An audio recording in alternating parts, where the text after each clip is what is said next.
Hopefully, you're having a wonderful day today. So, what I want to go over for this week's topic is the five non negotiables if you want to make sure you're maintaining your weight. And like I keep going over and over, none of this stuff is going to be magic. It's not a special recipe, it's the basics. Okay. And the most important thing we want to start with is number one, and that's weighing yourself. You have to weigh. If you don't know what your weight is at, you're just setting yourself up for failure. And the reason being, as we've gone over and over, but it's important to continue to go over this stuff because it just helps to ingrain it even deeper into the foundation of what you do, is we have to be able to have checks and balances to know where we're at. Because as we're going through this and we're making healthier food choices, we're eating maybe a little bit more fun food in the 80-20 rule, we have to know what the scale is doing because that's going to tell us if we're staying in the right range or not. Very simply put, if you're going up consistently, you're eating too many calories. If you're going down, you're consuming too few. And then if you're staying within that like a couple pound buffer over a long period of time, you're doing an excellent job. So let's make sure the first non negotiable is you have to weigh yourself. Most people cannot see 1, 2, 3, 5, 10 pounds put on them. It's usually when you get to like 15, 20, 25, then they start to look and go, oh, I think I'm gaining weight. You don't want to let it get to that point. Okay. So, like we said, at least once a week. Ideally, I recommend twice a week. I would recommend doing like a Friday morning and a Monday morning. So you can see what your week looks like and you can see what your weekend looks like also. Second non negotiable is going to be protein and fiber. Over and over, we've gone over this. Protein helps to keep you full, fiber helps keep you full. There's a ton of health benefits to this stuff too.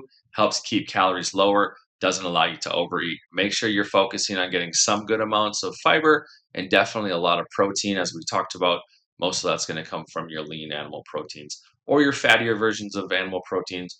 Just make sure you're looking at those two because the fattier it gets, obviously, the more calories. We have 9 calories per gram of fat versus 4 calories per gram of like protein, fiber, carbohydrate. The third thing we're going to look at is portion sizes. Like we said, you have to know, especially the troublesome ones are going to be like your liquids, so your olive oils, salad dressings, nuts and seeds, things that are mostly just high fat content because the calories are doubled pretty much in those, and it's just not a filling food.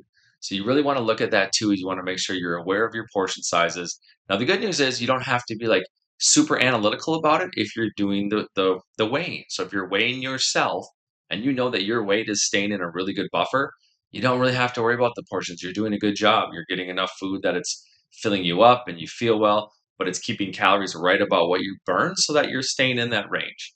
If you're gaining weight, then I really would recommend you maybe start looking at measuring and weighing some of your portions because you're probably going to find that you're just eating too much. As straightforward as that. And then I would really look at the tricky stuff, high calories like oils and salad dressing and seeds and things like we talked about that. Even if they're healthier foods, healthy fats, high in calories, you eat too much of it, you go over, your body stores it, you're gonna. The fourth non-negotiable is you have to have a plan and specifically planning ahead.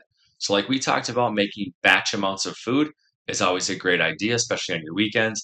It'll set up your meals for lunch or for dinner for the next 4 or 5 days into the weekday when it gets busier and we have work and kids and we have different things we have to shuttle kids off to this and run here and do that. It's not as easy to have 50 minutes to like get all the protein ready and cook everything. If you can make batch meals and just warm them up in an air fryer or a pan, or if you have to use a microwave, it makes it so much easier. So you have to get in the habit of, hey, on my weekends or whatever day you have at least an hour or so free, make large batches of food, and then you already have meals all set up. And then the fifth thing we have to do is you have to stay engaged. Like we talked about, things that you focus on tend to do well. Things that you don't focus on tend to fall away and they become problems. So just like with your weight and your health and how you feel about yourself, we want to stay engaged with this. And that's why I'm trying to continue to put these videos out every week or every 2 weeks, just so that you have something to tie to, along with your why. Your goals are very important that you want to look to. So as long as you do that and you stay engaged, you keep that, this is something important to you. You have your goals, you have your why. It's a top of mind for you.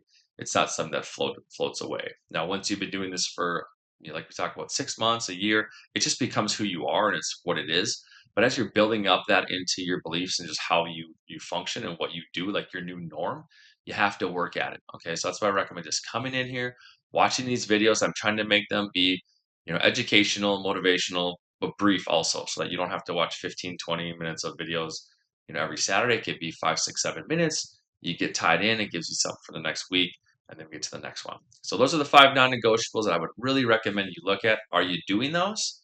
That's very important. If you're missing those, but your weight's maintaining well, then great job. You've probably built those habits and it's just who you are.